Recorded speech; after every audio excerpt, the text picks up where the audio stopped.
ಲಕ್ಷ್ಮೀ ಹಯವದನ ಪರಬ್ರಹ್ಮಣೇ ನಮಃ. ಎಲ್ಲರಿಗೂ ನಮಸ್ಕಾರ. ನಾವು ಜೀವನದಲ್ಲಿ ಏನೇನು ಸಾಧಿಸಬೇಕು ಅಂತ ಅಂದ್ಕೊಂಡ್ರೆ ಸಾಧಾರಣವಾಗಿ ಎಲ್ರಿಗೂ ಗೊತ್ತಿರುವಂತಹದ್ದು ಒಂದು ವಿಷಯ. ಸಣ್ಣ ವಯಸ್ಸಲ್ಲೇ ನಾವು ಸಾಧಿಸಬೇಕಂತಹದ್ದು ವಿದ್ಯೆ ಅನ್ನೋದು ಎಲ್ರಿಗೂ ಗೊತ್ತಿರುತ್ತೆ.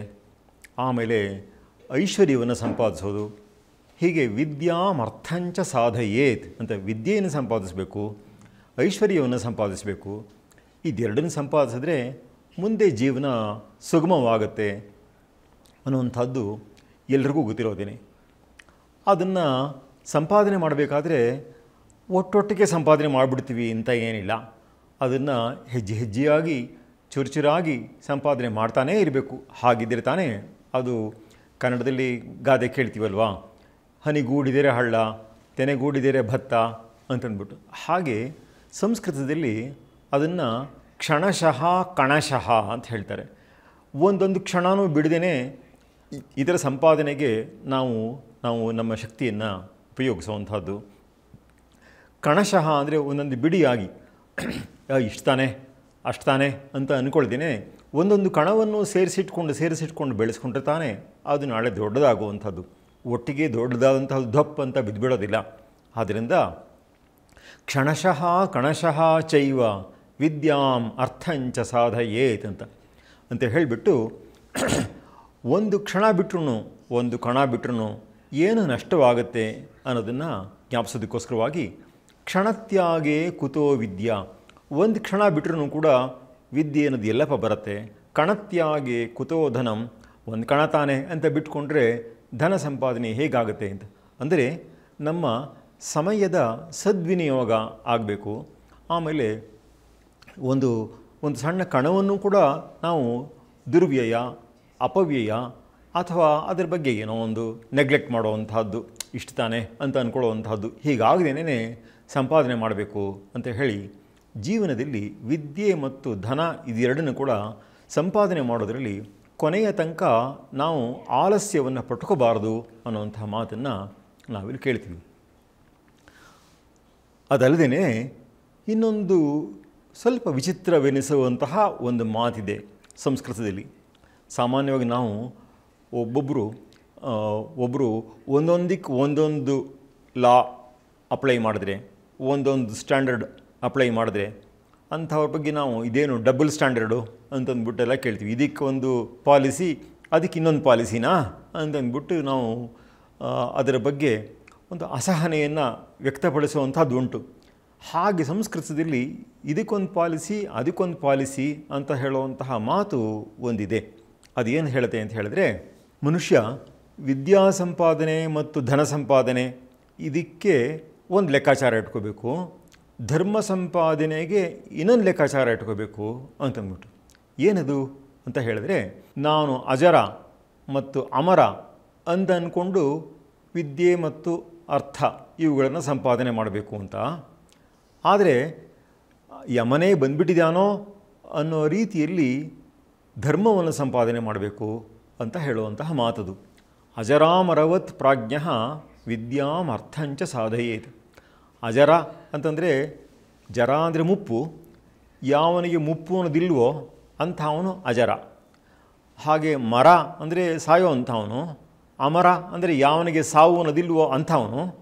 ಆದ್ದರಿಂದ ತಾನು ಎಂದೆಂದಿಗೂ ಬದುಕಿಯೇ ಇರೋವಂಥವನು.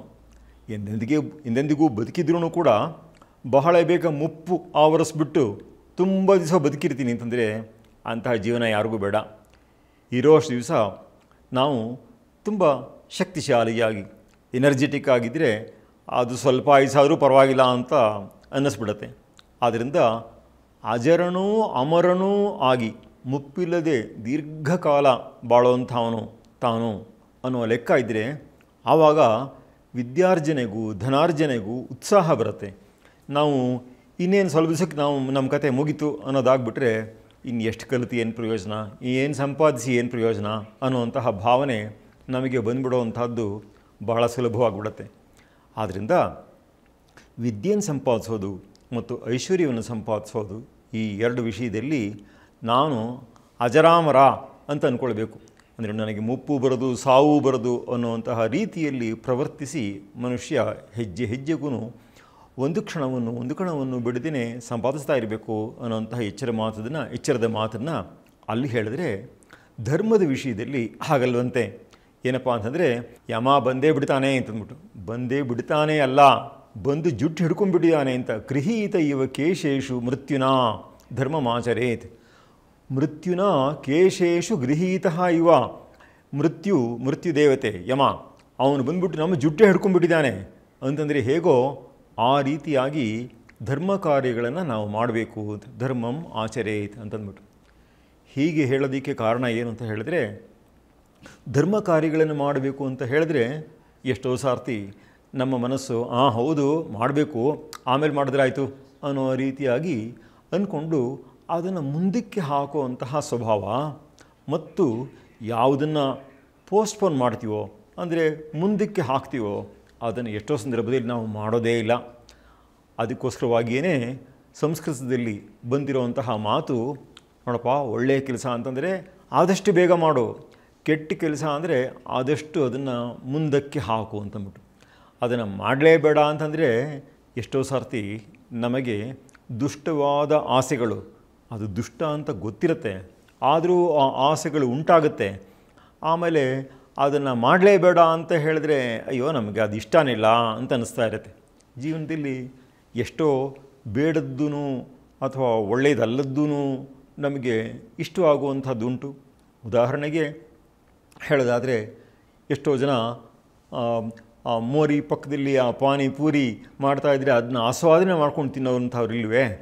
ಅದು ಆರೋಗ್ಯಕ್ಕೆ ಒಳ್ಳೆಯದಲ್ಲ ಅನ್ನೋದು ಗೊತ್ತಿರುತ್ತೆ, ಆದರೂ ಅದು ಎಷ್ಟು ರುಚಿಯಾಗಿರುತ್ತೆ ಅನ್ನೋವಂತಹ ಅದು ರುಚಿ ಹತ್ತಿಬಿಟ್ರೆ ಅದು ಕೆಟ್ಟದಾದ್ರೂ ಪರವಾಗಿಲ್ಲ ಅಂತಂದ್ಬಿಟ್ಟು ಅದನ್ನು ಸೇವನೆ ಮಾಡುವಂತಹದ್ದು ಉಂಟು. ಹೀಗೆ ಎಷ್ಟೋ ಕೆಟ್ಟದ್ದೂ ಅದು ಕೆಟ್ಟದ್ದು ಅಂತ ಗೊತ್ತಿದ್ರೂ ಅದನ್ನು ನಾವು ಸ್ವೀಕರಿಸುವಂಥದ್ದನ್ನು ನಿಲ್ಲಿಸೋದಿಲ್ಲ ಅನ್ನೋವಂತಹ ಪ್ರವೃತ್ತಿ ಕೂಡ ನಮ್ಮಲ್ಲಿ ಎಷ್ಟೋ ಸಲ ಉಂಟಾಗ್ಬೋದು. ಅದಕ್ಕೋಸ್ಕರನೇ ಅದನ್ನು ನೀವು ಮಾಡಲೇಬೇಡ ಅಂತ ಹೇಳೋದ್ರ ಬದಲು ಕೆಲವು ಸಲ ಅದನ್ನ ಒಂದು ಕೆಲಸ ಮಾಡು, ಆಮೇಲೆ ಮಾಡ್ತೀಯಂತೆ ಅಂತಂದ್ಬಿಟ್ಟು ಹೇಳುವಂಥದ್ದು. ಹಾಗೆ ಆಮೇಲೆ ಮಾಡ್ತೀಯಂತೆ ಅಂತ ಆಮೇಲೆ ಮಾಡಿದ್ರೆ ಆಯಿತು ಅಂತ ಅಂದ್ಕೊಳ್ಳುವಂಥ ಕೆಲಸನ ನಾವು ಎಷ್ಟೋ ಸಲ ಬೇರೆ ಬೇರೆ ಕಾರಣಾಂತರಗಳಿಂದ ನಾವು ಅದನ್ನು ಬಿಟ್ಟೇ ಬಿಡುವಂಥದ್ದು ಉಂಟು. ಮಾಡೋಕ್ಕಾಗದೆ ಹೋಗಿಬಿಡುವಂಥದ್ದು ಉಂಟು. ಅದು ಮರೆತು ಹೋಗ್ಬಿಡೋದು, ಮತ್ತಿನ್ಯಾವುದೋ ಬಂದು ಕೆಲಸಕ್ಕೆ ನಾವು ಗಮನ ಕೊಡೋದು, ಹೀಗಾಗಿ ಅದು ನಿಂತು ಹೋಗುವಂಥದ್ದು ಉಂಟು. ಇದನ್ನೇ ಹೇಳುವಂಥದ್ದು ಶುಭಸ್ಯ ಶೀಘ್ರಂ ಅಂತಂದ್ಬಿಟ್ಟು. ಶುಭ ಅಂತಂದರೆ ಒಳ್ಳೆಯ ಕೆಲಸ, ಅದನ್ನು ಶೀಘ್ರಂ ಅಂದರೆ ಆದಷ್ಟು ಬೇಗ ಮಾಡು ಅಂತ. ಯಾಕೆ ಅಂತ ಕೇಳಿದ್ರೆ, ನಮಗೆ ಒಳ್ಳೆಯ ಚಿಂತನೆಗಳು ಬರುವಂಥದ್ದು, ಒಳ್ಳೆಯ ಆಲೋಚನೆಗಳು ಬರುವಂಥದ್ದು ಅದೇನೇ ತುಂಬ ಸುಲಭಕ್ಕೇನು ಬರಲ್ಲ, ಮತ್ತು ಹೀಗೆ ಬರುತ್ತೆ, ಒಂದು ಕ್ಷಣದಲ್ಲಿ ಮಾಯ ಆಗಿಬಿಟ್ಟಿರುತ್ತೆ. ಅದರಿಂದ ಆಮೇಲೆ ಮಾಡೋದು ಅಂತ ಅಂದ್ಕೊಂಡ್ರೆ ಆಮೇಲೆ ಮಾಡೋದೇ ಇಲ್ಲ. ಆದ್ದರಿಂದ ಶುಭವಾದ ಕಾರ್ಯವಾದರೆ ಒಡನೆಯೇ ಮಾಡು ಅಂತ. ಶುಭಸ್ಯ ಶೀಘ್ರಂ ಅಂತ. ಅಶುಭಸ್ಯ ಕಾಲಹರಣಂ, ಯಾವುದು ಒಳ್ಳೆಯದಲ್ವೋ ಅಂಥದ್ದಕ್ಕೆ ಸರಿ ಆಮೇಲೆ ಮಾಡಿದ್ರಾಯ್ತು ಅಂತ ಬಿಟ್ಬಿಟ್ಟಿದ್ರೆ ಅದು ನಾವು ಮಾಡೋದಿಲ್ಲ ಅನ್ನುವಂಥದ್ದು. ಹೀಗೆ ಒಳ್ಳೆಯದನ್ನು ನಾವು ಆದಷ್ಟು ಬೇಗ ಸಾಧಿಸಬೇಕು ಅನ್ನೋದನ್ನು ಎಚ್ಚರ ಕೊಡೋದಕ್ಕೋಸ್ಕರವೇ ಈ ಮಾತು ಹೊರಟಿರುವಂಥದ್ದು.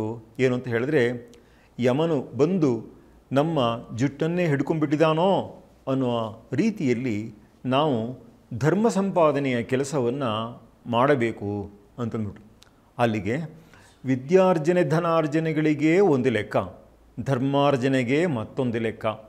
ವಿದ್ಯಾರ್ಜನೆ ಧನಾರ್ಜನೆಗಳಿಗೆ ನಾವು ಅಜರರೂ ಅಮರರೂ ಆಗಿದ್ದೀವಿ ಅನ್ನುವಂತಹ ಲೆಕ್ಕ.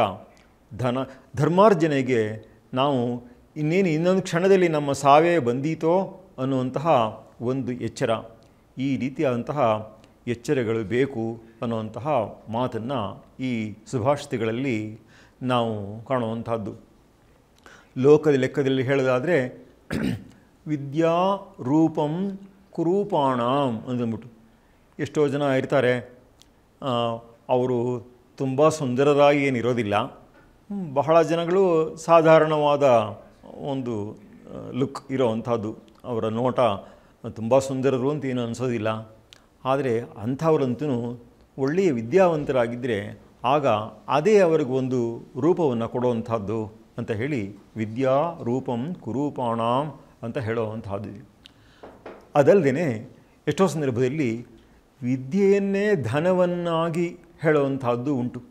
ಉದಾಹರಣೆಗೆ ಹೇಳೋದಾದರೆ ನೋಡಿ, ವಿದ್ಯೆ ಅಂತ ಒಂದು ಧನವಿದೆ, ಅದು ಎಲ್ಲ ಧನಗಳಿಗಿಂತಲೂ ಮುಖ್ಯವಾದಂತಹದ್ದು. ಮತ್ತು ಲೌಕಿಕವಾದ ಸಿರಿ ಸಂಪತ್ತುಗಳು ಏನುಂಟೋ ಅದಕ್ಕಿಂತಲೂ ಬಹಳ ವಿಲಕ್ಷಣವಾದ ಸಂಪತ್ತು ಇದು. ಏನು ಅಂತಂದರೆ, ನಾವು ದುಡ್ಡನ್ನು ಸಂಪಾದಿಸಿ ಮನೆಯಲ್ಲಿ ಅದನ್ನ ಕೂಡಿಟ್ಕೊಂಡಿದ್ದರೆ ಅದನ್ನು ಯಾರು ಕಳ್ಳರು ಬಂದು ಕದ್ಕೊಂಡು ಹೋಗ್ಬಿಡ್ಬೋದು. ಇವತ್ತಂತೂ ಸೈಬರ್ ಕ್ರೈಮ್ಗಳೆಲ್ಲ ಜಾಸ್ತಿ ಆಗಿರೋವಾಗ ನಾವು ಎಲ್ಲ ಬ್ಯಾಂಕಲ್ಲಿ ಇಟ್ಟಿದ್ದೀನಿ ಅಂತ ಹಾಯಾಗಿರೋಕ್ಕೆ ಆಗೋದಿಲ್ಲ, ಆವಾಗಲೂ ಎಚ್ಚರವಾಗಿರಬೇಕು. ಸೊ ಹಾಗಾಗ್ಬಿಟ್ಟು ಅದರಲ್ಲಿ ಕೂಡ ಕಳ್ಳತನ ಆಗೋಗ್ಬಿಡೋವಂಥದ್ದು ಉಂಟು.